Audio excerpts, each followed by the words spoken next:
I'm Melissa Elizabeth for the Heart Temple. And I'm Nick Ribera with Chain Assembly. And together we've designed a project called Women's Wheel. It's based on the philosophy of women evolving with the seasons. And new modern archetypes that exist within those seasons. This new way of thinking is presented in a core set with many items and activities designed to further understanding between you and the women around you.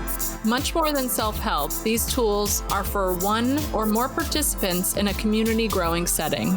Learn more about the Women's Wheel core set and its development at www.womenswheel.co.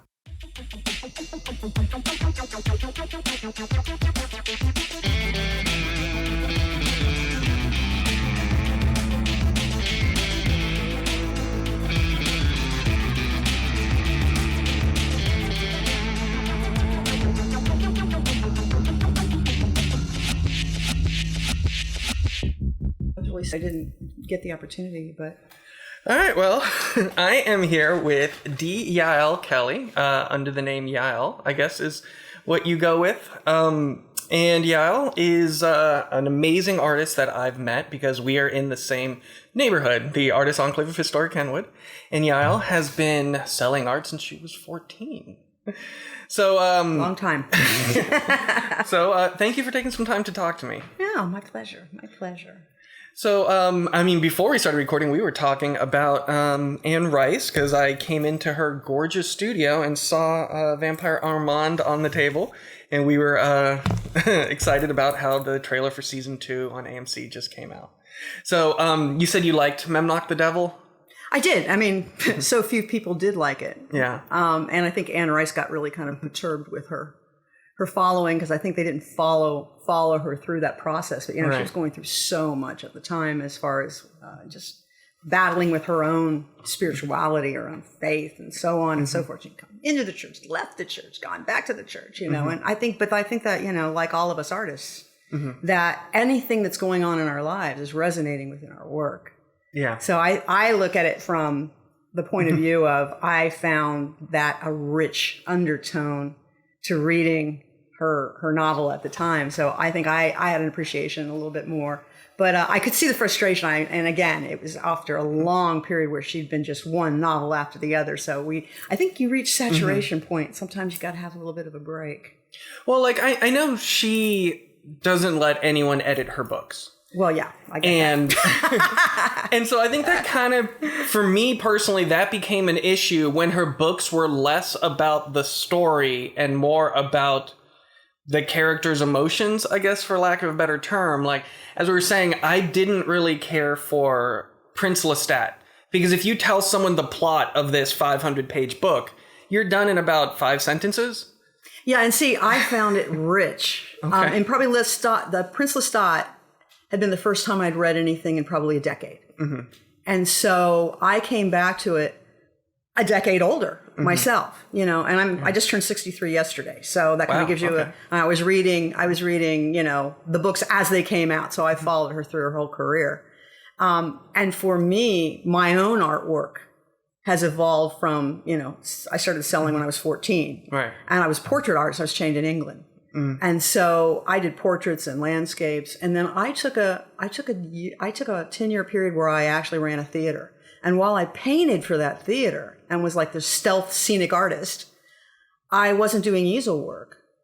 And my whole process changed when I came back.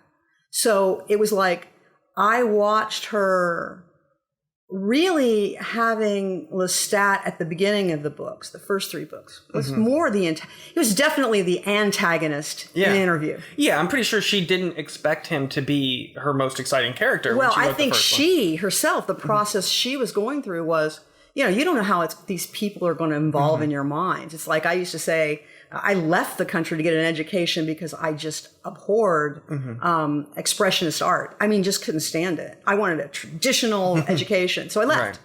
Yeah. And so now what is my art? It's expressionist, right? So this was in England. You said you were studying. Okay. Yeah. I went to England in 1982, the beginning of '82. I didn't come back till the middle of '88. So I was there for a number of years.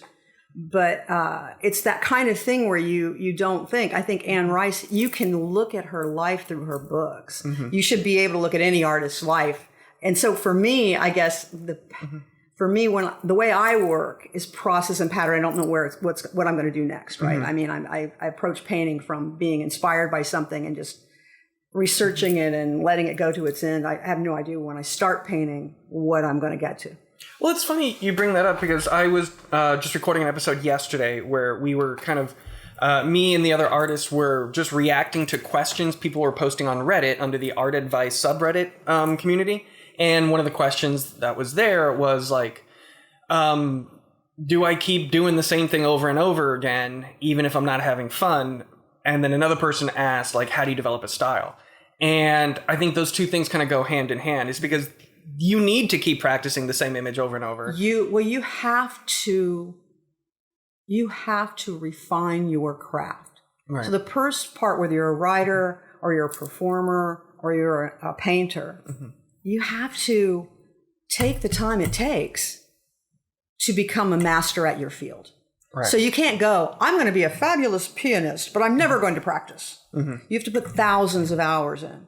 So they say, I once heard, and I don't know who, this is certainly not my quote, my original thought, but it was something I read and I don't remember who to attribute it to, but they said it takes 600 paintings before you do your first capable painting. Now, when you're starting out, you think, I may not do 600 paintings in my life.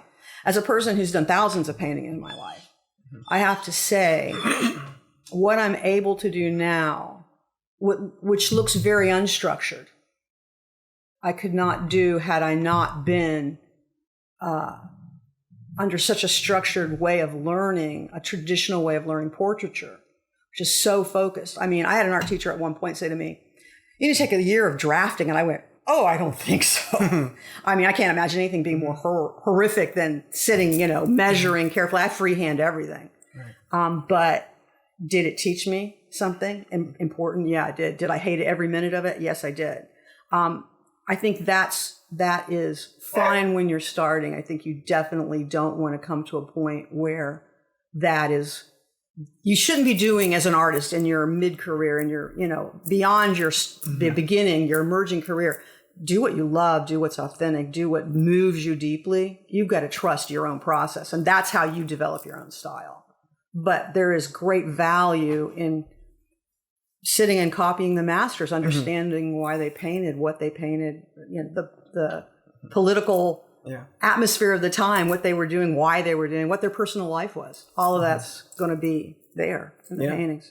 Yeah, every individual piece has years of practice behind it that you don't see on the canvas. So many people go, how much is that? And how long did it take you to paint? Right. I mean, that's like the common thing. How long did it take you to paint that? And a lot of times I say, it's not how long it took me to paint it. It's how many years I spent learning my craft to be able to paint it. Right. Yeah. Yeah, you're not going to ask a lawyer how long did it take you to draft up that document. Exactly. Yeah, because that's not what they're charging you based on. Right, exactly. I always tell people, do you pay your plumbing? Because the artist class, we have such trouble getting paid for our work. And so often we are doing 3 or 4 things to be able to do what we love. And I say, do you play your plumber? Do you ask your AC guy if he's any good? Do you expect to pay these people? Why is it that art is something different? And a lot of times people will go, well, art, that you love what you do. But yes, but I am a craftsman, like in the Renaissance. Sure. In the Renaissance, I would have been a member of the Gold Guild, and I would have been getting commissions from the state or the church. And I would have been expected to create what I needed to create. Now, within that is their creativity, absolutely, but there's also a respect for the creative class, which I see in Europe, and I wish we in America could get back to. So let's compare the business side of what you experienced in England versus what you experienced in the United States. In England, were you I have no idea what the rules of small businesses, but did you create an LLC to do commissions and do those portraits? I didn't create an LLC till quite late on. It was a sole proprietorship for years. It wasn't until I started having people coming to my studio as opposed to going to a gallery to buy, where there became liability. Yeah. And then you want to separate. When your business gets to a certain point, if you do an LLC, there's a lot involved in that. You've got to file, and it's not hard. It's extremely easy to do, and you can set up an LLC by yourself. Please excuse my dog drinking water in his drinking bowl there. Well, I mean, this could be a 3-person conversation then. So. Exactly. What's your little pup's name? His name is Riley, and he is 16. Wow. Yeah, he's an old guy. Yeah, So he's very oblivious of us having this conversation because he doesn't really hear anymore. So is that a golden doodle? He's actually an Australian Labradoodle. Oh. Yeah, he's a great guy. I've got a mini golden doodle that looks just like him, but Oh my God. half the size. Half the size. We're when Riley decides to leave us, when we get another dog, we're gonna actually go down a little bit. I've always had huge dogs all my life, and he's actually a smaller dog at 45 pounds than I've ever had. Yeah, It's funny, as I was walking up here, I was like, oh no, I forgot to ask her if she has cats. Oh, are you allergic? Yeah. Yeah. Oh, then no, because they're hyperallergenic. Yeah, Fantastic. I'm glad you got dogs. Like I said, I got 3 dogs, so I'm fine with dogs. But oh my gosh, if there's a cat within a block of me, my eyes swell up. Oh no, you're like my daughter. She's that way too. Yeah. I don't think I'm missing anything. Dogs are way better anyways. I've had all kinds of animals, exotic animals, and I've loved every one of them. I've loved taking time to get to know their personality, watch them, and so I have to tell you. But I do have to admit that I love cats, but they are kind of like little serial killers, Yeah. I have to watch my squirrels. I feed all my squirrels, and I have lots of squirrels that have gotten very friendly with me, and I always worry about the hawks and the cats. Yeah. Yeah. So what does your day look like as a working artist then? I get up. I have this nice combination of coffee, tea, and steamed oat milk. How do you do your coffee? I'm curious. I do mine. I have Nespresso, so I put a shot of espresso into, and then I make tea by the pot. Having lived in England, when I lived in England, I'd say, would you like a cup of tea? Because everybody offers, if somebody comes to your house, would you like a cup of tea? And they would always, as knowing I was American, go, well, how do you make your tea? You don't put a tea bag in a cup, do you? It's like, no, I make a pot of tea. So I make a pot of tea, and then I... well, you still have to put, like, a diffuser in the pot, right? Well, it depends on the kind of tea, but yeah, I mean, a lot of teapots have, the old style teapots have I know I sound very American not knowing this, but like at home, we make tea in many different ways. I don't know what the standard is in England. Is there a standard? In England, no, people use bags in England. Come on now. They've I know they don't microwave their water. No, a lot of people. I didn't even have a dryer, and my washing machine when I lived now. It's different now, but I lived there in the late 80s. At that time, you still had to pull your washing machine up to your sink and put 2 little hoses on it, hot and cold, and then you took a wooden spoon and you fished your wash. Well, they also have 2 faucets in England, right? Right, so no mixers, yeah, and that gets really hot. And even if you mix it, it gets hot on one side, cold on the other. But yeah, so I get up in the morning, I make a cup of tea and put a little bit of coffee in it in the morning. I have a pot of tea going all day long, and then I try to look at my day, set my studio up. I'm usually painting sort of 3 to 6 pieces at a time. Yeah, I'm looking behind you. I see 4 easels. Are they all part of the same set? Or this is part of the same series. Okay. Yeah. And I broke my neck in a car accident when I was 17. Wow. And so I've dealt with pain my whole life. And I can't sit and paint. I have to stand. I have to have all my easels are set up, as you see, at standing length. I come over here, but I'll also show you this is fun. Everything's on a turntable.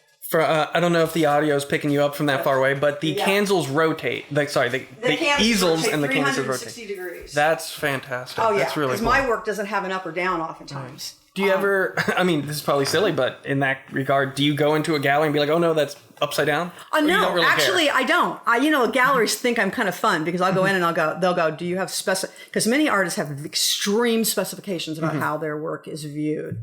For me, when I finish a painting, my relationship with the painting, because it's so deep and it's based on a color or a shadow or a line, the flow of a particular line that's very organic. It does no longer represent, it becomes representative in some ways sometimes, my work does, but it's a process of becoming what it wants to be and having a communication with it. It's much cheaper than paying a therapist. And you get paid from it. And people pay me, right? Yeah, so my therapy is actually paid for by the public, which is lovely. But when I'm done, I am done. Like people say, how can you like let go of things? And I'm like, the process for me is when the painting stops speaking to me and we stop having that, and I feel this sense of this is finished. I can no longer see anything that needs to be finished. And my work is, thin oil glazes and up to 100 layers of thin oil glazes. So, that's a real in-depth communication that's going on. In that regard, do you ever have pieces that you find hard to get rid of? Like you want to keep it, you want to hang it? The only time I've done that is I've been privileged to have, to work with writers and playwrights and people who have used my work as a jumping off point for their own work. And I've been involved in a number of ephrastics. Are you familiar with what an ephrastic is? An ephrastic is where you have a visual artist create a piece. Then you give that piece to a writer. It could be a poet. It could be a playwright, any kind of writer. And they will write about their experiences with the piece. And then the piece is performed. So they'll have an area like Softwater Studios has done this. It's kind of like an exquisite corpse, but not just illustration. Kind of not exactly like an exquisite corpse. That's a different. I've done exquisite corpse as well, and that's another process that's lots of fun to work with other artists in. But no, ephrasticks are it's that piece that has another life. Like so, that piece there is called White Raven Speaks. Right. That piece. For the listener, it's a large canvas of blue and white swirls. Then attached to the middle of it is a smaller canvas that has a figure surrounded by mostly white and blue swirls. Right. And it's actually, if you look at it, it's a girl, it's a small child, and the white swirls on the smaller canvas are actually white ravens. And then the black and white, not black and white, the red and white, if you look at that and you follow it back, that's a woman's face. And it's an autobiographical piece about a family cultural piece, and the spiral is very important in my work. I use it over and over. So this piece, I took it into the gallery that was representing me at the time, and then I had the opportunity, a playwright said, I want to write about that. I really want to work with that piece. And they had just become involved in an ephrastic. They said, would you take the piece back and work with me? And we've been developing over the last several years on, it's been performed, a small play. They did it at the Ephrastic. And Eugenie Beaugerant, do you know her? She's an actress in town. No. And Angela Bond. There's a couple of professional actors who worked with Elizabeth Brinklow on the piece. And she was the playwright. So it's been performed several places, but she has been involved in that piece for a number of years, writing about it. And it's going to be a full play eventually. So I still have the piece. That's cool. And it's just because we're not done with it. So usually it's only that kind of a situation where I'd pull back a piece and then come back to it or have it. But otherwise, no. And I'm ready for it to go out into the world. You were saying like my day. So my day is I get up and I usually have a cup of tea and get started with glazes because of the way I paint. I can glaze all 6 paintings. I can keep this working all day long. So I can work all day with those. And I'll take a break in the afternoon usually and catch up with admin. So if I have shows I'm applying for, I need to take care of, business details, I'll take a break in the afternoon and do that. And then I come back to paint. And then depending on how loud the paintings are screaming at me, I try to stop at dinner time and then have family balance. Do you find it hard to kind of shift your brain from creative to business, or not really? No. Okay, good. Me neither. You know what? Yeah. It's all the same thing. And when I'm doing business, I'm giving my break. I might not have a paintbrush in my hand, but I'm giving myself time to kind of percolate things that are, and also time is very important for me because the painting has no direction. All of these just happen. I start with a color or a line, literally. Every day is different. Every minute is different. If I go out for 2 hours and come back in, I may see something utterly different in what I'm painting. And I allow that process to evolve, in an organic fashion. I allow it to just change. So sometimes a painting may start out in a particular color scheme and change utterly by the end of it. It's interesting to look at a series of mine. So if you see something and it says The Waters of Transformation is a series I just finished. Mm-hmm. Every one of those pieces started out inspired by the same exact thing, and yet everyone finishes being something totally different. So in your mind, then, a series is, I guess, pieces that have all originated from the same spark? Right. But I guess also, are they generally close to each other chronologically in their creation? Oh, sometimes, yeah, because they're happening simultaneously. Okay, generally. so you do them simultaneously. Right. When So it's a series. there's six pieces up in that series. Now this series is a little different because I had a situation where I became ill, my husband became ill, went into the hospital, and my father almost died and went into the hospital. And so I didn't get to paint for almost a month and a half, and I'm painting towards a show at Woodfield in January. And so I'm undertaking 30 paintings. I've been painting for the last year to get 30 new pieces. So I knew where my next series was going because I was starting from that big red jasper there. Yeah. But I hadn't gotten to undertake it. When I got to undertake it, I was only able, because I was dealing with family members that I was taking care of, to have a couple of hours to devote at a time. So instead of normally getting 6 paintings up, I wanted to have that input for myself, that healing for myself. Mm-hmm. So I wanted to undertake them one at a time, which is I don't generally do that. Mm-hmm. So each one started and got well underway before I started the next one. But that was very healing for me, having been through sort of a near-death experience for my father and all of that. So, I could channel that into the work, and I could channel that into being able to keep myself in a positive way and in a positive state, move forward through those processes, which were also very healing, the process I was going through. So in regards to how sellable some pieces are, if it's in a series, does that make it move faster? Versus if it's on its own? It totally depends on the collector. I mean, I had a situation where I did a series of 5 paintings. The first one sold. There were 4. One woman came in and bought all 4 pieces. Mm. And when she had them installed in her home, she actually installed them in different orientations. Even though I'll have a favorite orientation, but I never tell. I mean, people see, what I find is people react very much. My work is emotional. It's meant to. That's exactly what it's meant to do. Mm-hmm. So you may have an emotional reaction to something, and it may trigger a memory for you. It may take you to a specific place. Certainly it does me when I'm painting them. And when you have that memory, you may say, oh, this reminds me of, when I was walking in the mountains and I had lunch and I laid down in the grass where I was and I had the smell memory. I had this experience where I was looking at something. And those feelings that you're relating to me are often exactly the feelings that I was exploring with the painting, that I was having when I was calling up a memory. Because for me, a lot of this is, it's like the cultural memories. My grandmother raised me, and because my family, both my parents worked, and my father adopted me, and my biological father was out of the picture. It was very traumatic when he was in the picture, and all of those things. So for me, I'm working through these things, and oftentimes somebody will come back to me and say, "Oh, this makes me feel this way. Reminds me of this, this, and this." And I said, "Your memory is utterly different than mine as far as that goes, but your emotional response to the piece is exactly what I was experiencing." And that for me is a tremendous success. Yeah, that's going to be very rewarding. Yeah. I mean, it's kind of like, I had a gallery I was hanging at, and at the time my mother had passed away in 2012, and we went through hospice together, her and I.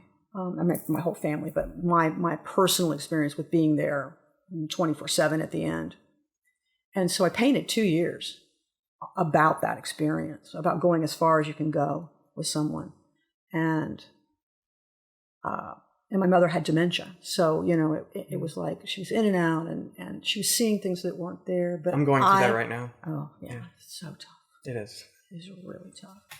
Be present. The advice I would give you is, my mother would when she stopped eating, she was still eating. And I, unlike many people will come and visit people in hospital and hospice, and they will sit and they will visit with whoever else is in the room, but not with the person who may not be able to communicate at that point. Right. I was taught to sit with animals, to sit with, in a very nonverbal state as part of my upbringing. And so I was very present with my mother, watching people that I could not see come into the room, watching her interact with people that were very obviously there for her, watching her pick things up off an empty tray, pick a drink up off an empty tray. Mm-hmm. She had an experience in hospice that even the nurses said, we've never experienced the calm that your mother is experiencing and the support of a family in just being present. And it was a transformative experience. It was not in any way a negative experience. So, somewhat related to this, I don't know if you've seen I just recently saw the movie Dr. Sleep, which was the sequel to The Shining. Yeah, I've seen it. And I really resonated with that scene in the movie when older Danny from The Shining is working in a hospice situation, and he can identify when someone's going to pass. And he'll go and just spend time with that person to make sure that someone's with them, guiding them through that process. I thought that was really beautiful. Oh, that movie resonated with me wonderfully. I was mad I didn't see it in the theater because I only saw it a few weeks ago. Oh, wow. Wonderful. Wow, yeah, it was a wonderful film. Yeah. It was a wonderful film, and it was a beautiful follow-up to the first film. Yeah. And, and it's very funny because I read the book first, and then the director's vision for the movie was I adore that director. I'm really excited to see. So different, yeah. I'm really excited to see his new miniseries, The Fall of the House of Usher, but I don't have Netflix right now. Yeah, oh God. And Poe. Edgar Allan Poe was my first, I read very precociously and very early. And I had no boundaries from my family on read anything. So I read ravenously, still read ravenously. You look around, everything's about books. Well, I adore the Vincent Price, Roger Corman, my gosh. Fall of House of Usher. I do too. That's one of my favorite all time. And Vincent Price is one of my favorite all time actors. I just adore him. I have his autograph framed in my house. Oh, I just adore him. His voice and his manner and his ability to I read that before he was an actor, he was an art history professor. Yes. And I fantasize about being in a class top. Did you ever see his art collection where he used to, there was a show, oh God, I don't even, maybe back in the late 70s, where he hosted, taking you through and talking about his art collection. Cool. And oh my gosh. I watched all the Sister Wendy shows on WLRN, which was this funny old nun who would just take you to art museums. Right, yes, I remember her. Giant glasses. Yes, absolutely. So back to your work. I noticed that you frame a lot of them. When do you decide to use a frame? When do you not decide to use a frame? It has everything to do with capturing I'm very big on negative space. Mm-hmm. And if the piece needs to be bounded in some way, because so oftentimes my pieces don't, they play with perspective, they play with traditional attitudes towards composition. And because of that, sometimes the piece is better served by having a boundary so that it can pull you in as opposed to being expansive where it allows you out. So two ways to view my work are, am I trying to bring you into the piece or am I trying to bring the piece into your reality? Okay. Into your reality. Interesting. So that kind of adds a statement to it by adding a definitive boundary. If you know my work, if you know my work, it allows you to have an insight into a way of perceiving, because of course I can't crawl inside your brain. You can't crawl inside mine. So art is this intersection, this bridge. We can't share one another's realities. We're having a conversation right here, but we are unable to experience it in the same way, even though we're here in the same moment. And when you walk out the door, I will be completely different. You will be different for having had this conversation. So reality is unfolding in this very interesting way where we're all here in the same room, but we are not having the same experience. I like to use art as this ability to have a deeper conversation. And because I'm an introvert, and because I have trouble oftentimes communicating how I see the world. And I know I see it very differently. It's like, for instance, I was probably in my 20s before I was in the Artist League of Texas, which later became the Center for Contemporary Arts in Abilene, Texas. And they had resident artists and associate artists. And I was next to Clint Hamilton, who was my mentor, and he was a great friend and mentor of Andy Warhol. Cool. He's actually he was in New York, who put Andy Warhol in the dressed window. He was doing the dressing, Clint Hamilton was. And he put his friend Andy in the window's art, and that's where he was discovered from. And they were lifelong friends. And he had moved back to, of all places, West Texas, and I happened to be in West Texas for 6 years, and we met. I've driven through Abilene. Oh my gosh, right? In the middle of bloody nowhere. Well, it's funny. So this also kind of goes back to Anne Rice. At the start of the pandemic, my wife and I drove to Denver and back because we wanted to visit all of our favorite coffee roasters along the way. Oh, I love it. And we were going to one in, I think it was Dallas, but they were closed because it was a Sunday. So I'm like, oh, geez, all right. Blue laws. So then we're like, okay, our next stop is, I forgot where it was, Probably but we were driving through Waco. Abilene. If you were heading from Dallas. I lived there 14 years. If you were heading from Dallas, you're probably heading Kansas Waco. City is our next stop? You went to the other Abilene. I was in Abilene. There are two Abilenes. I was in Abilene. Okay. You were in Kansas.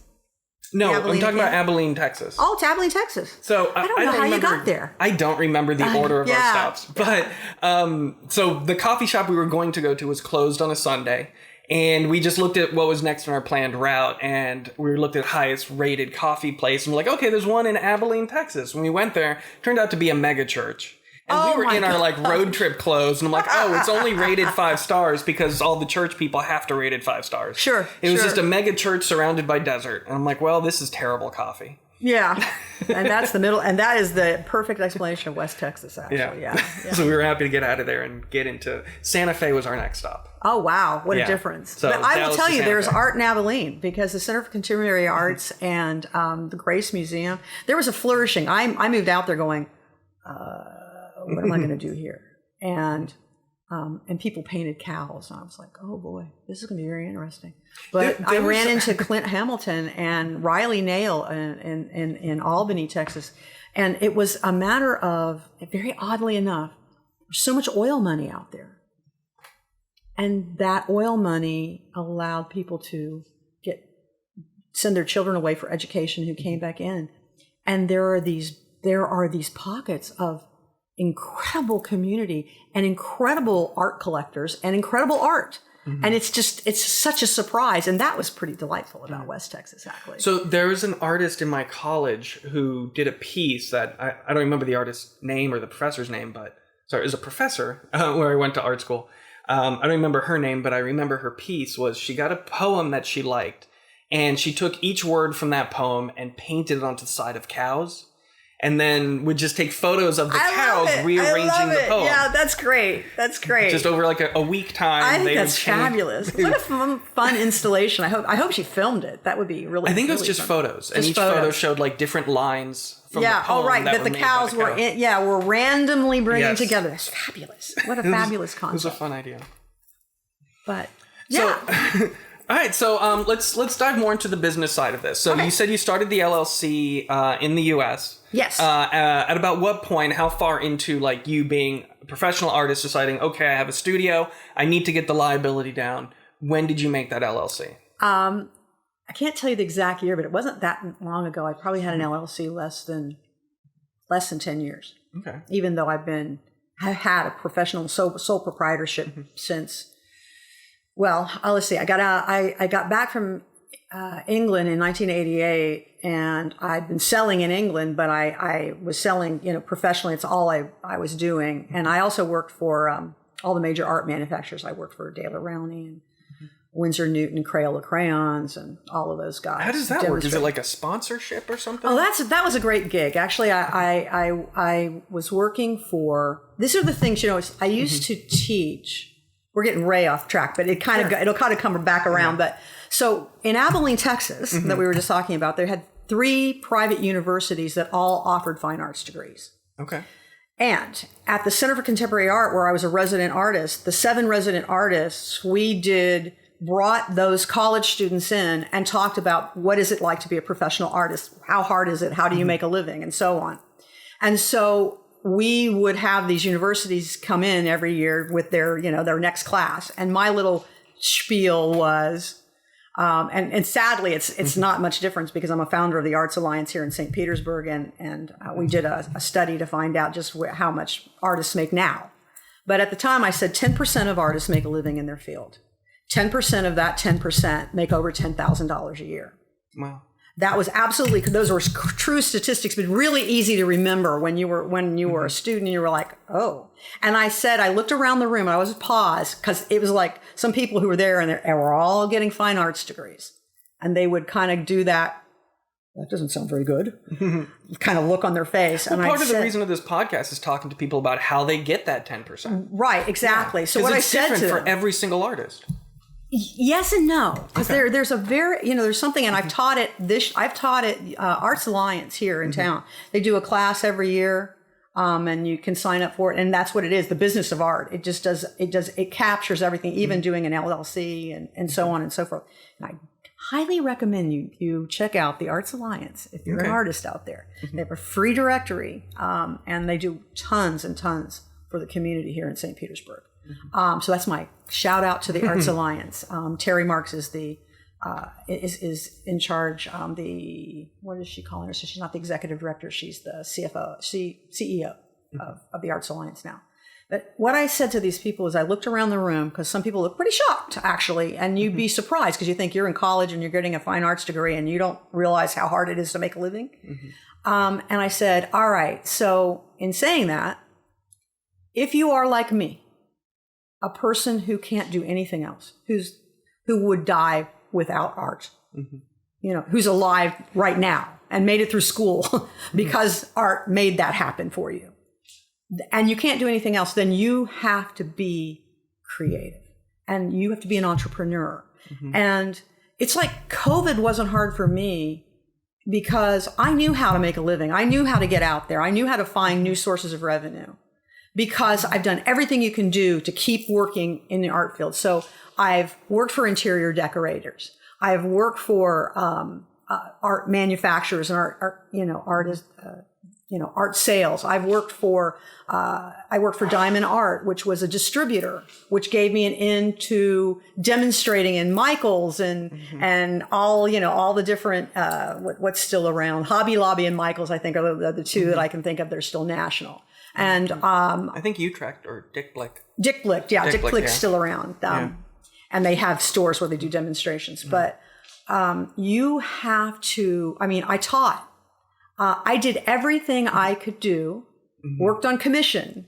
There's a lot of artists who'll say, oh, I would never take commissions. Like there are people who came into my studio, for instance, and would say, I thought that painting was finished. And I'd go, oh, well, they need this one particular color to go in because it's going in their living room and they've got furniture of this color. And they would go, oh my God, I would never do that. And I said, then you are never a person who's had to rely on your artwork to pay the rent, because I like the pre-Raphaelites. The pre-Raphaelites used to call those pot boilers.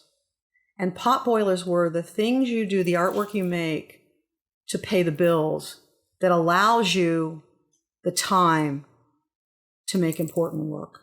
But these are comments coming from children of wealthy oil families in Abilene? Well, no. These were other artists. Oh, okay. Other artists who were saying, I would never do that. And I'm like, then what are you doing? You ask me, what do you do for a living? I've worked in the arts my whole life. I've done everything you can do in the arts. And I've done every kind of art, from scenic artwork for theater, easel painting, working for interior decorators. I've done everything you can do to make a living, but I've never made a living outside the arts. So many people say, well, I wait tables, or you have a lot of people who want to be artists, professional artists, but they've had a career and they do it when they retire. But what about those of us, who are in our 20s? I started this, like I said, in my teens, and you say, I don't want a cubicle somewhere. I want to be making a living in my art. And I don't want to be a graphic artist. I don't want to be a commercial artist. I don't want to be an illustrator. I'm a painter. How do you do that? And you do it by being really flexible and having a plan. Like I tell people, I always had a year plan, a 3-year plan, a 5-year plan. So let's talk about that. Did your plan structure change when you went from sole proprietorship to LLC? Or was that just like a document? That was really just a document. Okay. It was a document that actually, I'm sorry, I didn't answer your question. I'm kind of Talmud mind, where you go way around the question and you come back and go, oh, that's right. That's what we were talking about. And somehow it makes sort of sense how you got there, but only if you're following the thread. But no, what happened was I started, I was, like I said, one of the founders of Arts Alliance, and I was doing these classes with John Collins. He was setting them up and we were all talking. And one of those classes was an LLC class. Mm-hmm. And so I sat in, I didn't teach that class, but I sat in a panel with that class. Mm-hmm. And John kept saying to me, you sell too much work, you do too much stuff, you're doing too much business not to be an LLC, to protect yourself, because if you are a sole proprietorship and someone sues you, my child was negatively impacted by your painting and they had to be in therapy and, they acted out and hurt someone and we're going to sue you for that. Right. Okay. If you have an LLC, they can sue your company for that, but they can't take your house away from you. Right. So unfortunately, as people, as artists working in this structure in the United States, you have to be smart about, you have a business. And if you are a business owner and you are an entrepreneur, you have to have a business sense and you have to have a business plan and you have to be structured as a business. And a lot of artists never get that. So do you do a DBA so that you can... I've had DBAs and then I stopped having them. Yeah, I've had some business mentors say you have to get a DBA, and I've had people say there's no point in that. How far do you want to be disassociated from your artwork? Right. Because it's like even having a studio name. I have a studio name. Nobody knows it. Why? Because it's they come to me. They Google me. In a digital age, it really ceased to make a lot of sense. Well, I have a DBA myself, but that's because I rarely ever put my name on anything I make. There you go. And as an artist, I am my work. Yes. So it depends on what you are. With me, I like the idea of my business building IP that I could eventually sell the business at some point. Right. Because that won't stop me from creating new things after that. Right. So you have a business that may become, you might want to branch off and say this business can go somewhere else. And I know lots of business owners who are not artists, but who have business. They grow their business. They sell their business. They're growing another business. Maybe they sell a business 3 or 4 times. And that's a wonderful model of how to make a living and how to have So in that regard, I think the DBA makes sense for me. And I know there's a lot of artists who do make art not under their name. They have a pseudonym that they do things under, which I think is probably an extension of the graffiti community where you had to do things. You can't sign your name on someone's building, right? But you can now with a mural. But, right. So if someone, and it's need. What's your need at the moment? That's why when you have a 1-year plan, a 3-year plan, and a 5-year plan, what you'll find happens in art is you may have a completely different process that happens. I've had this happen with me. It's galleries that could handle my portraiture, galleries that would have handled my realistic work, would never handle my expressionist work. That's fascinating. I have another friend out west who was a extraordinarily accomplished portrait painter, extraordinarily well known, and stopped. And I understand this. I've had the same thing. I lived for portraiture and to capture that essence of a person for decades. And then when I no longer wanted to do it, all of my galleries that were handling me there were like, well, no, we can't handle this new work. You need to do this work. Galleries a lot of times they're a business too. And their business is to sell paintings. Right. And so it's the other thing is artists a lot of times don't understand what is a gallery. Everybody goes, I want to be an artist and I want to be in a gallery. And I go, you may not want to be in a gallery. That may not suit what you are doing. That may not serve you now. Or you may want to be in a gallery, but if you go in a different direction, that gallery may cease to be what you need. And they may not, a gallery will take you in oftentimes and try you out. If your work doesn't sell, they won't keep you. Well, it's a business. Well, let's bring that now into your relationship with the Woodfield Fine Art Gallery. Because that's a pretty traditional structure of being a painter who has pieces in a gallery that is representing you. Yep. Tell me, is there exclusivity part of that? Is there contracts based Yes. on years? Like, Yes. please describe how that works. Every gallery is different, but most galleries are the same in that they will have a contract. You will need to be very aware when they take you on, make sure that you understand who they are. Always research and find alignment. So for instance, let's talk about, we're both in the Artist Enclave. Woodfield Gallery has a beautiful open policy and works in conjunction and hand in hand with the Artist Enclave, and allows any artist who is represented at Woodfield to be involved in studio tours here, to be involved in fundraisers, to be involved in Bungalow Fest or Dining for Art, and does not take commission from that. That is not the case with every gallery in this town. Some galleries will say, you may not do anything with anyone else. Like Woodfield says it has to be a nonprofit. You can't be involved with another within the city limits. You cannot be involved with another for-profit gallery. Interesting. I'm surprised they're okay with you doing it outside the city. Well, and Is some that normal? and some of it's sometimes that is standard, but it varies in how far that, like, there are certain galleries who will say you can't be in my region. I want a regional exclusivity. And again, this is also to the artist. What is that gallery going to do for you for that exclusivity? You know, how hard are they working to sell your work?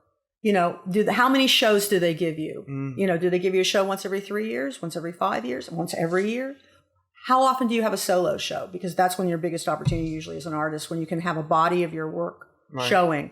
That's better than being in a gallery where you are never afforded the opportunity to have your own show.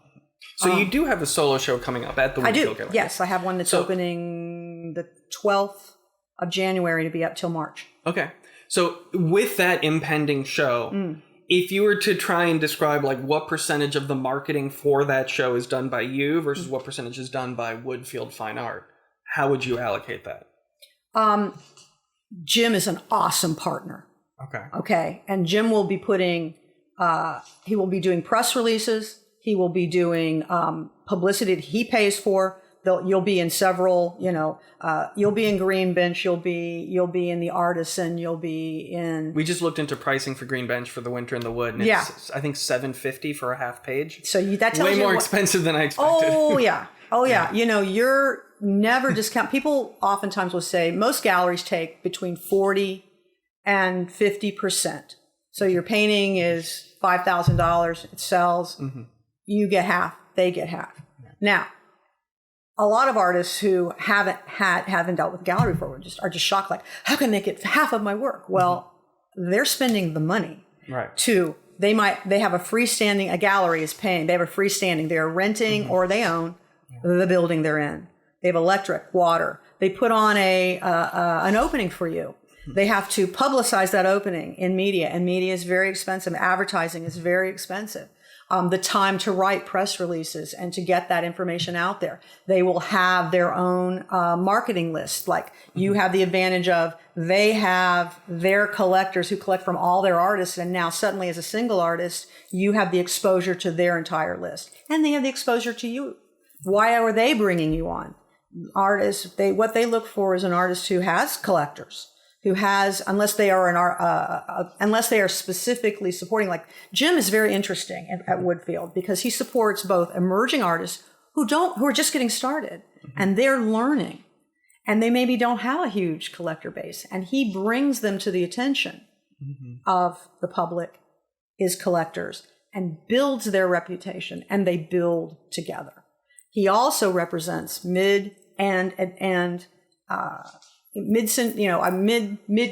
artists, and he represents professional artists who have collectors, have done it many, many years, bring to them, the ability to bring a lot of new collectors into his gallery and expose their collectors to the work he's representing.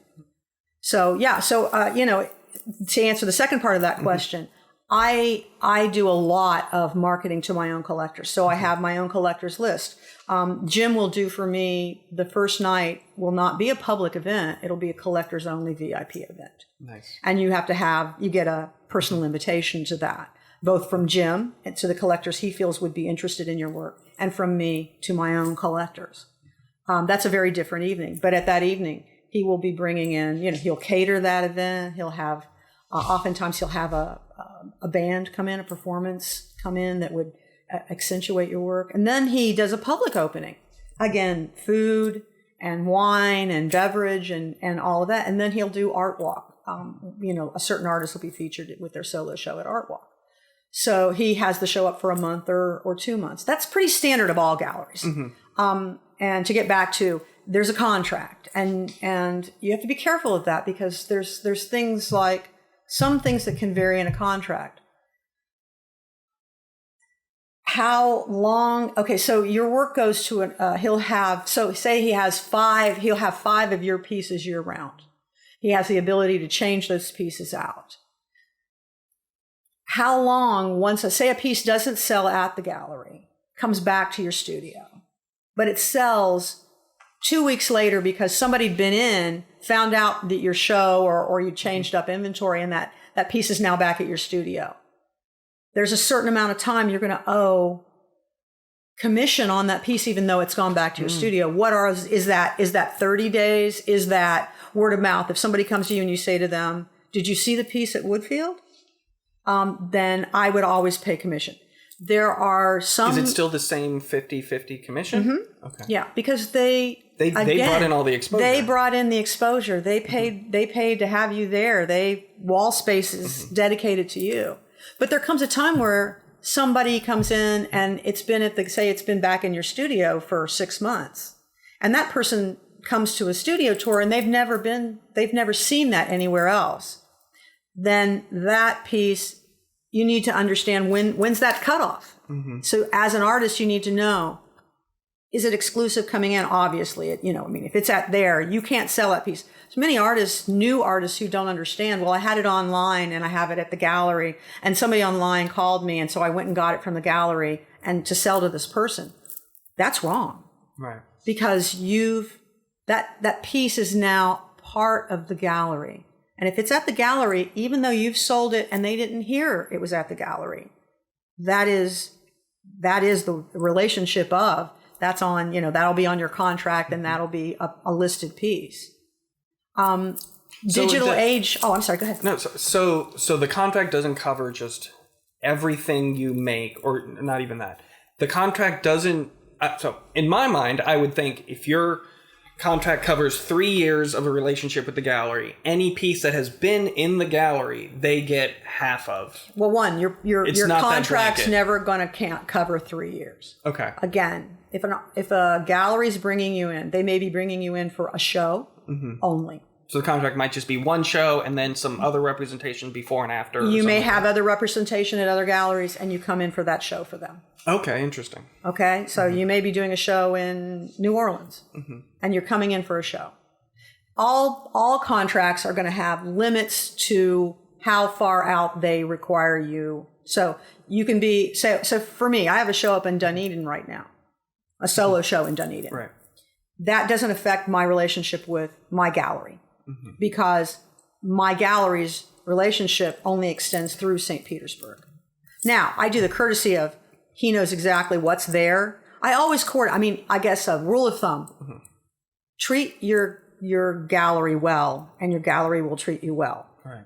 If your gallery isn't treating you well, talk to your gallery about what your expectations are.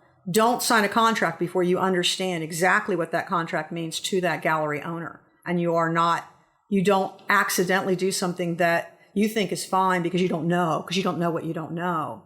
So always have a transparent, working, current relationship with every gallery you're involved with. And choose your galleries well. If you're going to approach a gallery, go to that. Don't just send out. I can, give you an example, okay? A gallery may represent 30 artists at any given time.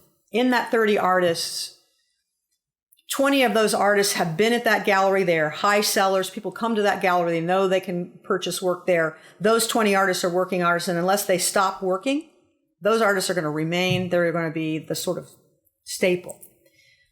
10 other artists may be artists who've come in. They've been there for a limited amount of time. The gallery owner's trying them out.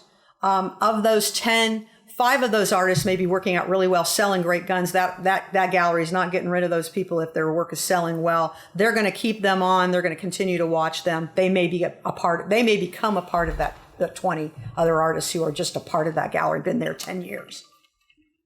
So now you have 5 spots. Of that 5 spots, maybe 3 of those spots came in last year.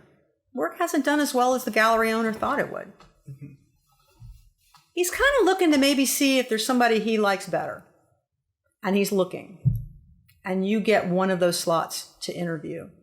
And you come in and you get interviewed and you bring your work in. He's probably going to say, or they, it can be, I love when gallery owners do. Whoever is, the gallery owner is going to say, come in for 4 months. Let's write a contract up. Things are going well in 4 months. We'll consider a 6-month contract. We'll consider a year contract. That's how it works. Mm-hmm. It is a building relationship.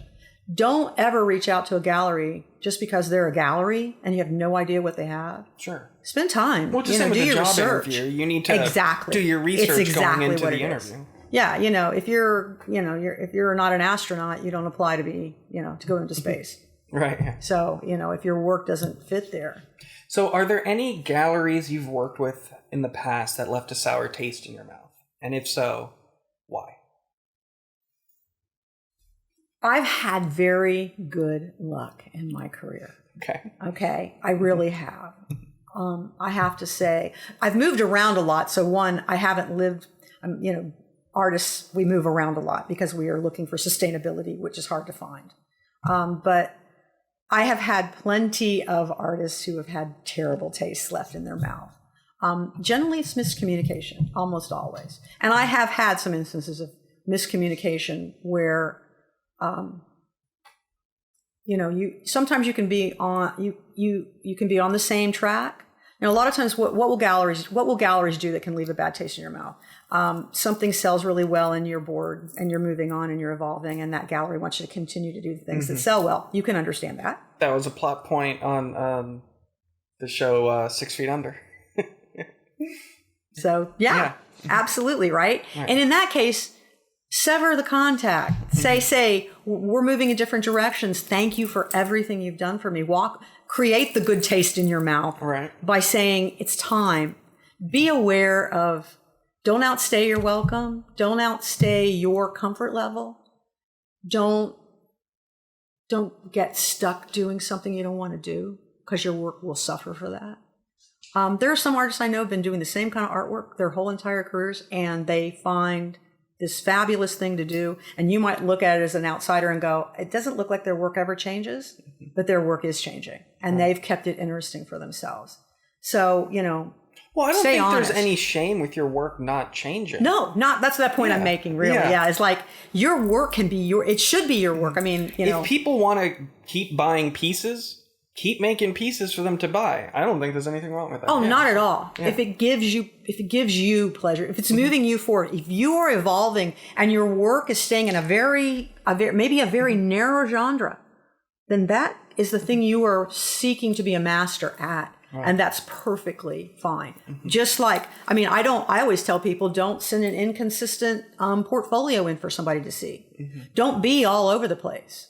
Don't, I think the mark of a professional is where you have achieved a certain aesthetic that is recognizably yours. I have collectors who will walk into any gallery I've been in that's got, a few of my works and go, that's yours and that's yours and that's yours, because they know my work, because my work has a certain very specific aesthetic that's only my work, and you recognize it just like you recognize any great, don't say I'm a great artist. I hope to be one day, but to say an artist true to themselves and true to their own work, looking through the evolution. You can look at, I love going over to the Dali Museum, and you can watch, and they've got, the way they've got the permanent exhibition set up, they take you through his childhood and Dali had the ability to master every single style.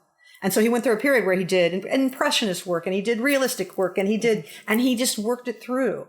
But in every one of those things, there's a certain thing you start to see. There's a certain color palette you start to see, a certain way of handling the work that when you see his masterworks and then you look back at the works that it took to get there, you see these things evolving and you recognize them. And I think that is important and significant when you can get there as an artist.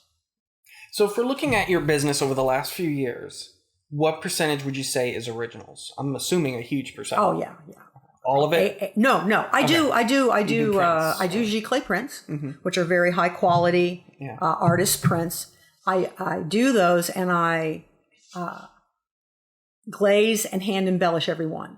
And I do those now. I only do one thing. I do minis. They're no bigger than probably 8 by 10.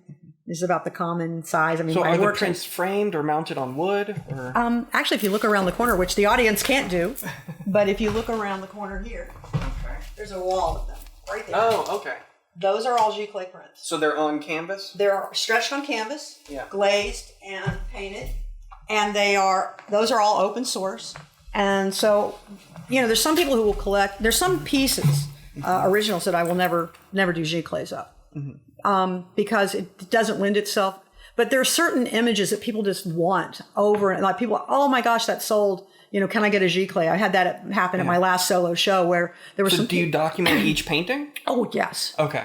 Everything is inventoried, every single pull, and I have a few limited edition where I only pulled so many, and those were based on numbers that were very personal to me. So for the recreations, are you doing that here? Are you taking the photos here? Or are you taking it somewhere all of my work is professionally photographed. Okay. So Jim Swallow is my photographer. I'm sure you know Jim. I works at Davison Fine Art. Yes. He does all my scan work. He scans it in 100%. Then he produces for me 300 DPI for printing in magazines and so on and so forth, and a web size. And I can do that myself. I have the ability to change the size of the scans. I get those done because if somebody calls me up and says, we want to do, hey, we've got a little room left in this publication, and someone said, call you, can we have a scan in this size, this exact size, this exact much, and can we have 70 words on it? I have that all prepared. Okay. I have my entire business is set up. I take my business is backed up and backed up. I have it on my phone. If I'm going to go out of town and I know there's galleries I'm going to visit, I will have already sent them, the intro. I would say, I'm going to be in town. I'd love to come see your gallery. I've followed your gallery for the last 5 years and just love what you do. I've been in your gallery 3 times. I'd love to come and show you my work. If there's anything you see here. And if I go and I pop in, because I pop in empty handed, because don't ever walk into a gallery with anything in your hands. They will just cringe. Because they have, like I was telling you with, at any given time, a gallery may get 2,000 requests a year for appointments. And they'll whittle those down to however many appointments they're going to take. And they may only have 3 positions they may possibly be able to fill. I mean, it's really not easy to get into a gallery, but a gallery may not be what you need to do. Well, you do bring a business card, right? Oh, yes. Okay. Always have a business card. Always. But what I do is I digitally have it. What I do is I walk in seemingly empty-handed.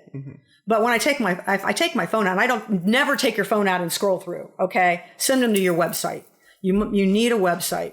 If you don't have a website, at the very least, you need an Instagram that is a portfolio-based Instagram where you can look at every picture. They need to be seen. Nobody looks at anything that's not digital anymore. No gallery sits down and looks at your work anymore. Yeah, no one's putting slides on a wall. Nobody's putting slides on a wall. Nobody wants you walking in with a paper thing. Nobody wants anything. They want to know what your website is. I'm thinking about whether or not I should throw out all my old slides. I got a new use for them. Keep them. I'm a better painter now. They may become art. You may utilize them in some. You may utilize them in a play where you're projecting things. Yeah, maybe. Don't throw away your media. Okay. But don't bring it to a gallery now. And I've watched it change from you walked in with a paper portfolio in. You made an appointment to bring 3 pieces of art, physical pieces of art to them to look at. To you emailed them art. To they looked at your website. To they look at your Instagram. It evolves constantly. I hate, it's a pet peeve of mine, is people asking for things to be emailed to them, because so many people refuse to understand that you can't send more than 10 megabytes in an email. Exactly. So this is why I professionally, shoot my work. Right.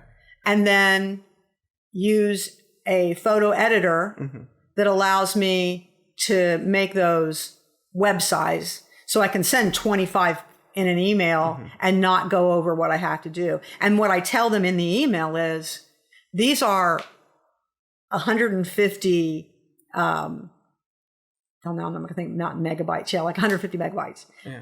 These are tiny little thumbnails. These do not show the clarity of the piece. If you want to see something specifically in high resolution, tell me what piece you're interested in. I'll send it to you in high resolution. But more so than that, my work does not photograph. My work changes with the light. And because it's 100 layers, and because I use iridescence and pearlescence and gold leaf and silver leaf, and so you're looking through a spectrum of depth at my work. No picture can show my work. That's the hardest thing I have in these years, in these current times, is to say to a gallery, I can show you a captured moment in a photograph, but a photograph is unable to see as the human eye can see. So I can send you a still moment in a painting that actually moves and changes with the light. And so my big difficulty in out-of-state galleries and so on is to be able to communicate with them in, really, this work has to be seen. Now, I get solace in, for years I looked at expressionist work only through books, or I had an ongoing argument with my cousin, who's a historian, and he would say, of the pre-Raphaelites, who's your favorite? And I'd say Waterhouse is my favorite. And he said, no, Rossetti. And I'd say, but Waterhouse, and he's like, no, Rossetti. I went to a big exhibition at the Tate in London, where there were Rossettis there that were very large. I walked into the room and went, oh my God. And it was the, oh no photograph could ever express to me the work in person. I find that with all the expressionists. It's like people will go, Rothko, I hate Rothko. I hated Rothko in the 70s when he was still working. Okay. You've seen Rothko in person. Yes. Yeah. Because Rothko in person is a highly emotional experience. And his large format works are... They envelop you. And you are changed forever in seeing those works. And you cannot express that in words or in a photograph or in anything else. You literally have to be present in front of the work to appreciate the work at all. He's the perfect artist as an example of, you've never seen Rothko if you haven't seen him, if you haven't seen his works face to face, because no photograph is ever going to impact you. Right. Yeah. They should make like Rothko blankets. Never mind. Yeah, get underneath the light, and you turn the light on, and you're enveloped. So is there, so going back to my original question, looking at you're doing your 2023 taxes, what percentage of your income was originals? What percentage was the G-Clay prints on canvas? I sell a lot of small G-Clays because they're $150 and you get a hand embellished G-Clay, and somebody who can't afford a $4,000 painting can say, I have people who collect the G-Clays before they collect the originals, and they almost always come to me and get an original eventually. Do they then give away the G-Clay as a gift or something? Oddly enough, I can tell you, I have one collector, and she'll laugh if she's listening to this because she'll know who she is, because she vacations in an Airstream Mini, and you probably know who I'm talking about. And I don't want to say it, out to the public, because that would be rude. But anyway, they bought a G-Clay from me one year, and they bought the original the next year, and they put the G-Clay in their traveler, their Airstream, and travel with it. That's fun. When it's away from their home, which I think is great. Yeah. I have another collector who has residence outside the United States. And they collect a lot of art from a lot of artists, but they do prints at the out of country because it's not as safe.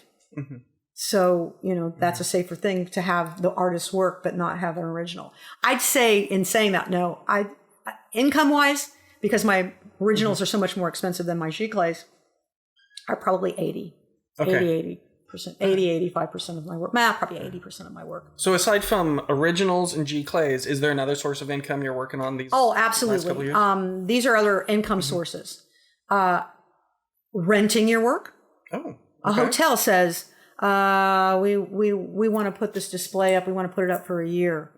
They can rent it. Interesting. G Clay or original. How does that relationship start?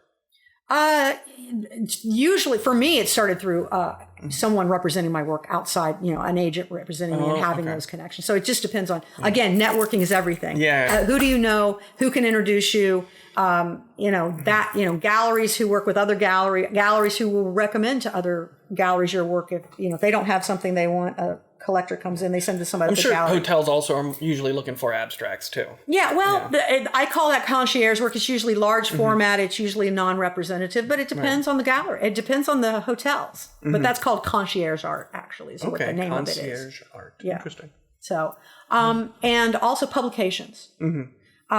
Publications will say, we want to we're doing this article and we want to use your artwork.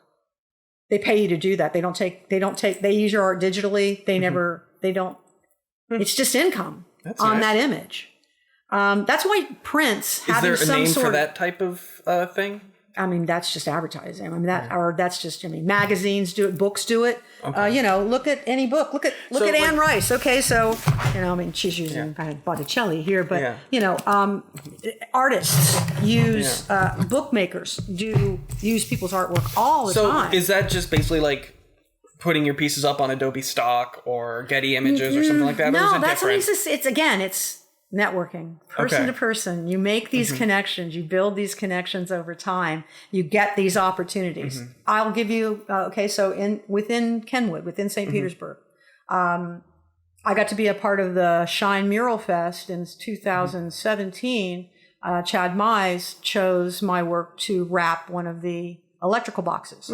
So you see all those electrical boxes? Yeah. You get paid for that. Okay. Yeah. Well, I knew you get paid for that. I always thought it was a contest, not just a selection. But. No, it is a contest. Oh, that's right. I wanted to also talk about art contests. There you go. You apply. Yeah. And you can apply over a number of years. It is a contest. It's juried. It's curated. Yeah. It's all of that. Yeah. Okay. Well, yeah. Let's jump into art contests. Okay. So I know that's something you do probably definitely more than anyone I've talked to.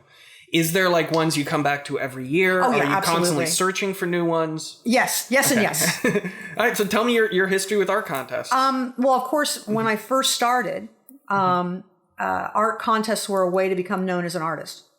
So I did the whole show circuit. So I would take 5-10 paintings that I thought were, these are the best of my works in this year. And I would enter those as slides, tells you how long ago this was. This is in the early 80s. Yeah. As slides into contests. Now you just enter digitally. And the thing is, what does every artist need? Every artist needs their work. If you can photograph professionally, God love you, I can't. I'm a painter, not a photographer. Spend the money to have your work scanned. That'll usually cost you about $50 a piece or $75 a piece. Depends on how it's done. But have it photographed by a professional, have it digitized. Have it digitized, but you, on your own home computer, have the ability. Photoshop elements cost $99. It allows you to resize your work to their specifications, because nowadays what people do is... You can also use GIMP, free software. Oh, okay, there you go. Then if you have sources, because you gave me a source when we had work produced for the Finials. Oh, yeah. That came from you. Yeah. And those guys are great for reproducing work. So again, networking, right? But you've got to be able, right now, what I found, and this is just the new thing. So this is within the last year. Every organization I send work to, they have their specific exact size. And they'll say 860 pixels on the largest size. So that's either the width or the height, no more than 860 pixels. So you've got to be able to go in with your image, and you've got to be able to know how to plug that in. It's an easy option in Lightroom. If you're using Lightroom Classic in the Adobe suite, you can select all of your images, do file, export, and hit the JPEG option, I think it says. But one of the options from there is you can turn on resize to X amount of pixels on the long side. That's another thing that's really important for people to know. Pay attention to what they're asking you for when you're entering a contest. There are going to be some things they want in JPEG. Like, for instance, I scan TIFF 100%. Right. And then bring down to JPEG whatever size I need. Yeah. They're going to tell you exactly the size they want. They're going to tell you, you may be using their software, so you may be, usually it's an online form anymore. No one does everything's an online form and it's a fill-in. But you may be, able to cut and paste. So, they may want it in DocX, but because they're putting it into their software and they can manipulate it. But they also may want it in a PDF. So pay close attention. The thing to remember about, it's just like I do grant writing, a certified grant writer for art for years as part of being able to do anything I needed to do. And I've applied for many grants. And they're exactly the same. Pay attention exactly. They tell you they want no more than 70 words. That's a way of them knocking you out of a competition. Because you didn't follow instructions. Because you didn't follow instructions. And it's not to be mean. It's that they're going to select for a digital show, say. You're applying to get in a digital show. And that digital show says, we're going to choose 30 artists or 40 artists for this digital show. And they get 3,000 entries. Well, that's a good thing that you're bringing up. In my mind, when I see a digital show, I say, what's the point of actually applying to that? So you do apply to digital shows. I do several. In fact, those are the ones I tend to return to. Okay. And I do those specifically per their mission. How long have they been doing it? Are they just doing it? Do they want your money? Is it just a vanity thing? Or is there a reason, like, does it cost for their processing? You have to know. You have to really do your research. So I almost always, every organization that I reapply to, I came to them and I researched them. So I might have gotten that as a cold call into my email, or on my website, they might have said, hey, we've got this digital competition. Or So got you it on don't usually Instagram. hunt them out. They usually reach out to you? Yeah. Oh, okay. So you're not like browsing Cafe for like call for entries and cloud. Yeah, I have done that in the past. I've done Cafe. I just find them kind of tedious to apply to. But they're fine. And certain things like the Skyway show that's done every 3 or 4 years, that's a collaboration between the Ringling, Tampa Museum of Art, and Fine Arts Museum here. Skyway only takes entries through Cafe. Okay. So know your venues, know your platforms. You got to, and it is a full-time job to be an artist. You have to know how to do this, or you have to be able to hire somebody to do it for you. Right. So there's the artists who, like, I created my website myself in WordPress the first time back in the day, and then I got to the point where I could actually have somebody, I could send things to them, and then I didn't like that because I had somebody run off. And my website went down because they stopped doing what they're doing and left town and wouldn't take my calls, even though I was trying to pay them. So be aware of what do you want to control. Yeah.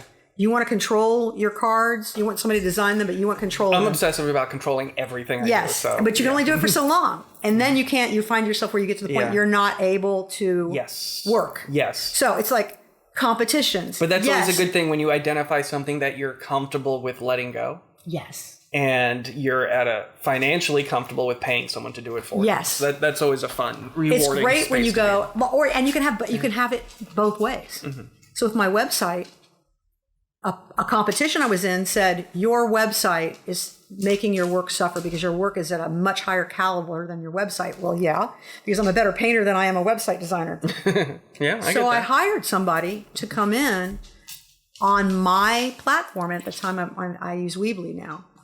And they came in and younger, and specifically I hired someone younger than me, who I love their aesthetic. I loved what they did. And I said, please come in and put fresh eyes on my site and tell me how to make my website look,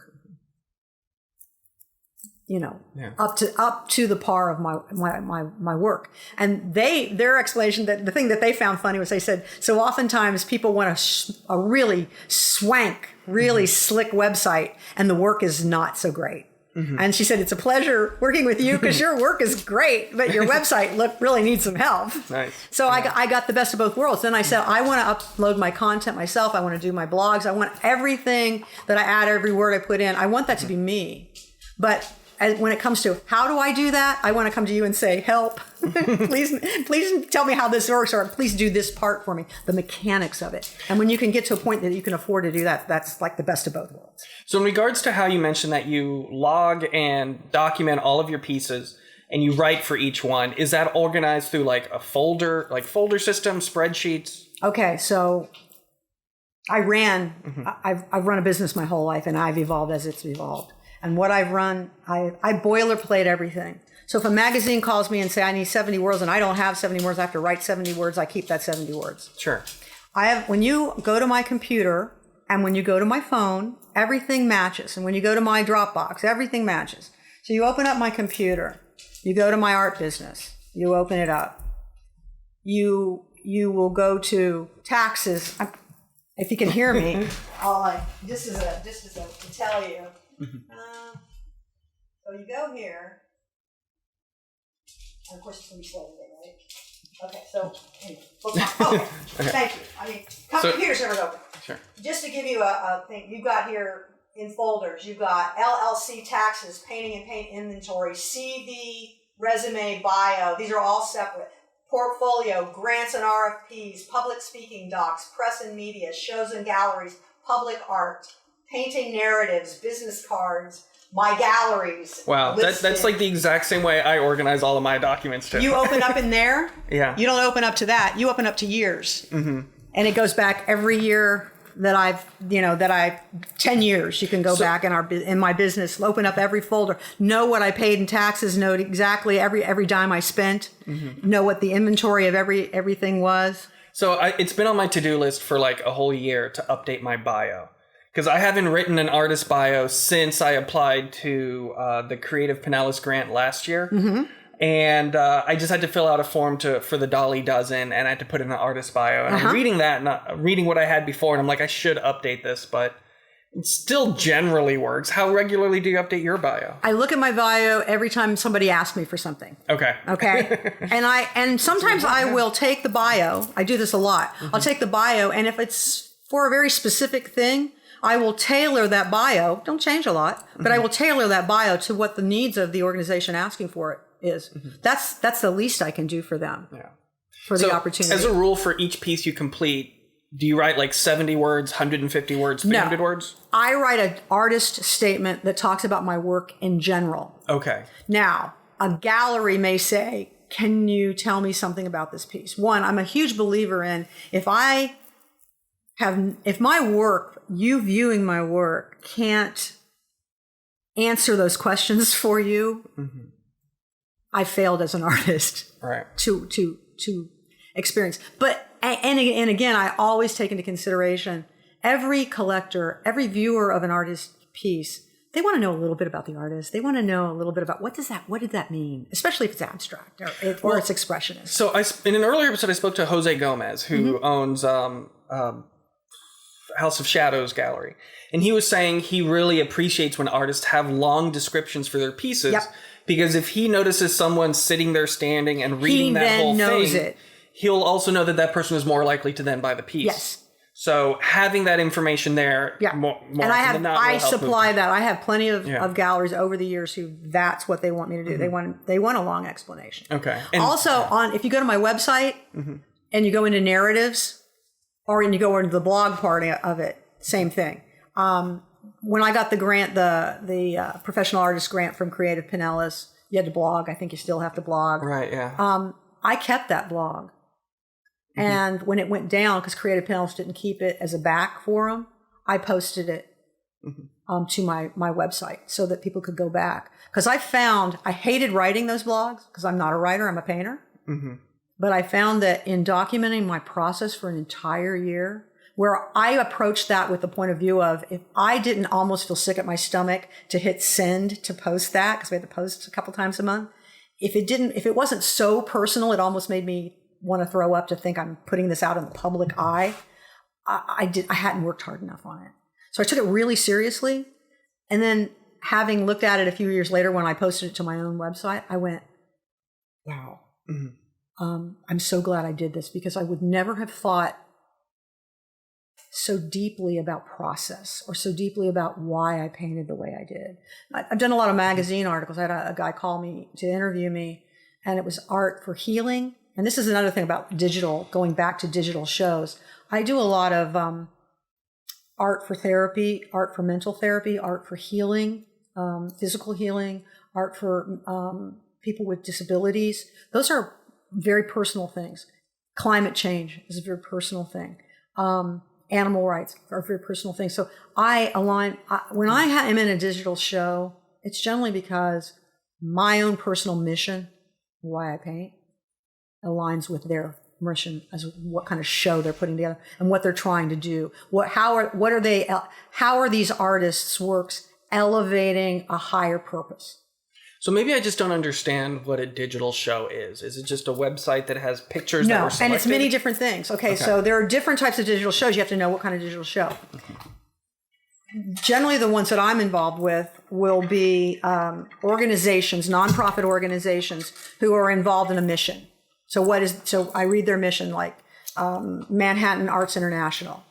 I return to them. I apply for a show once a year from them, because they are all about art therapy and healing, environmental. They're about how does artists' work impact the world, whether it be how does it get the message out from a war-torn area? How does it elevate the way we think? How does it integrate how we're looking at science and art, and so on and so forth? Those shows oftentimes, one, they have great outreach. If they've been around, that particular show's they've been doing this since 2001. That is seriously early for digital.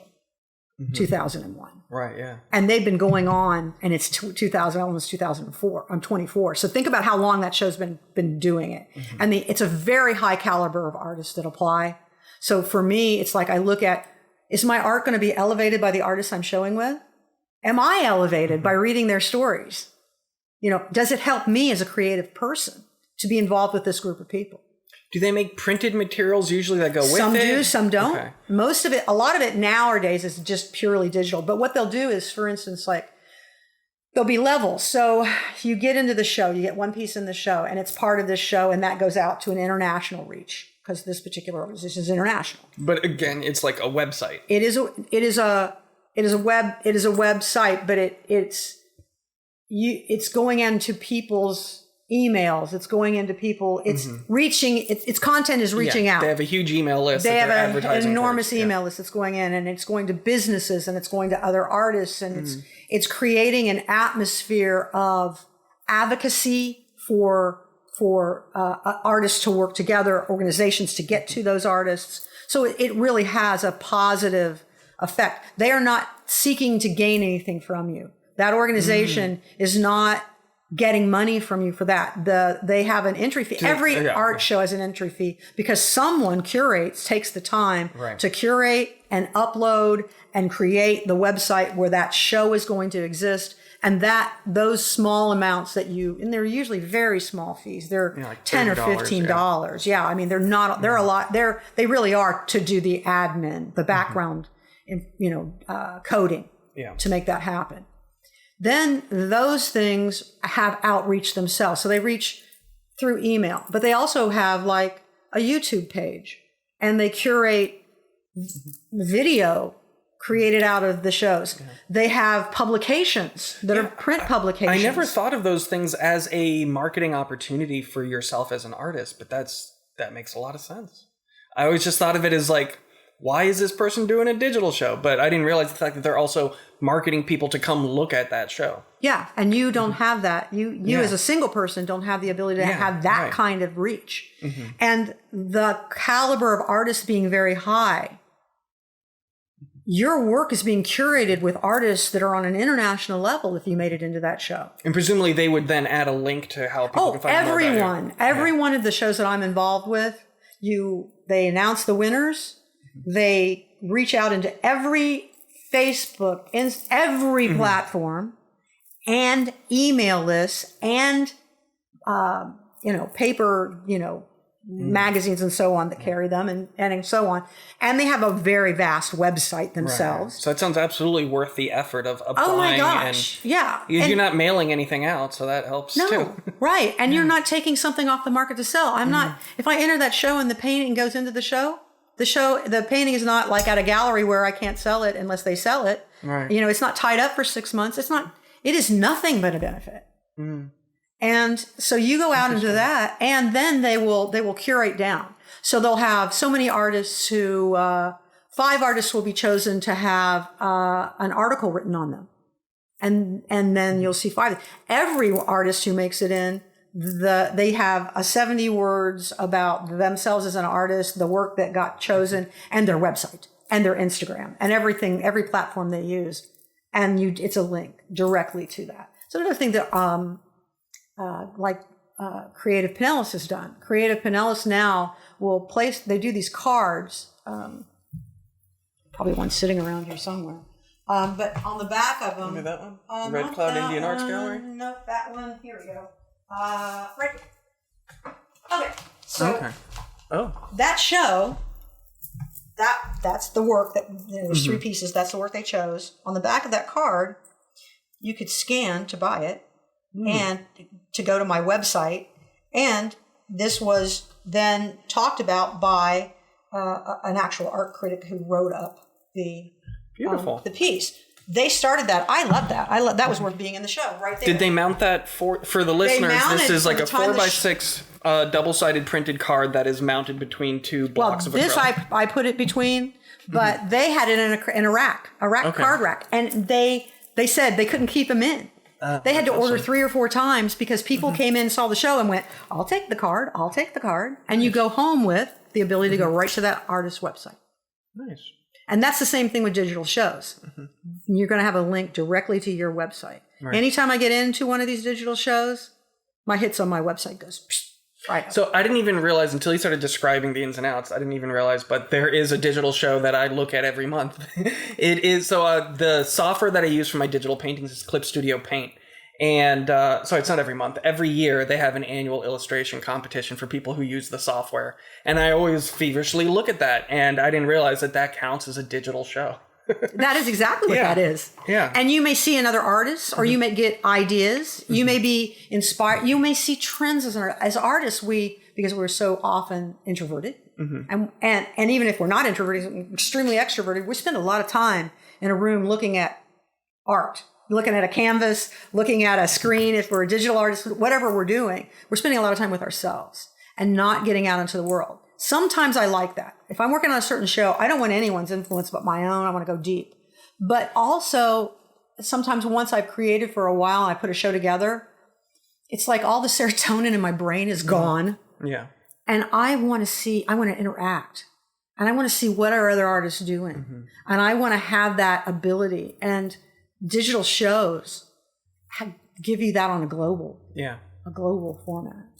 And nowhere can you see so much art from so many different places in the world. And if you're a person who, I'm very globally minded, I'm interested in what's going on in the whole world as a community, the whole world art community, the whole world community, human beings.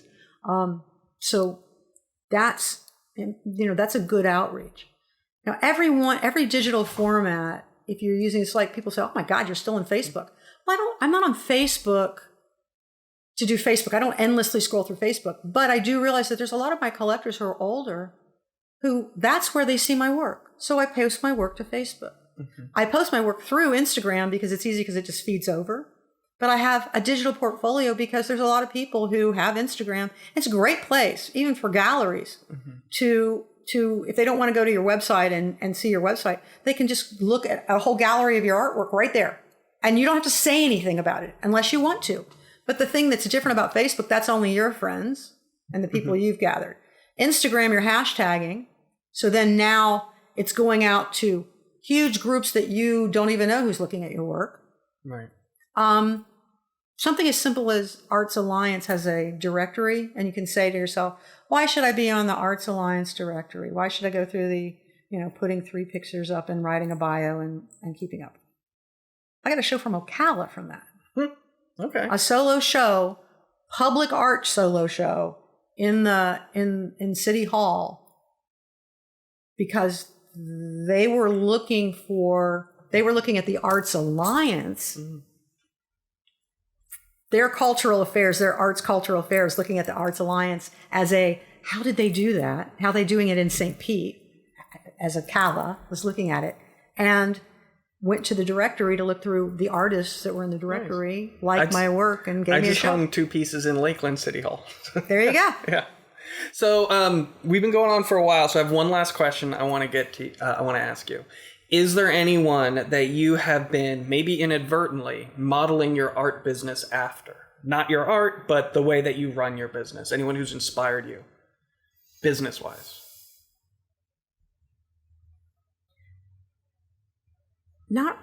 It's been an evolution and many people have been involved. I try to learn from everyone. So Clint Hamilton gave me my professional start.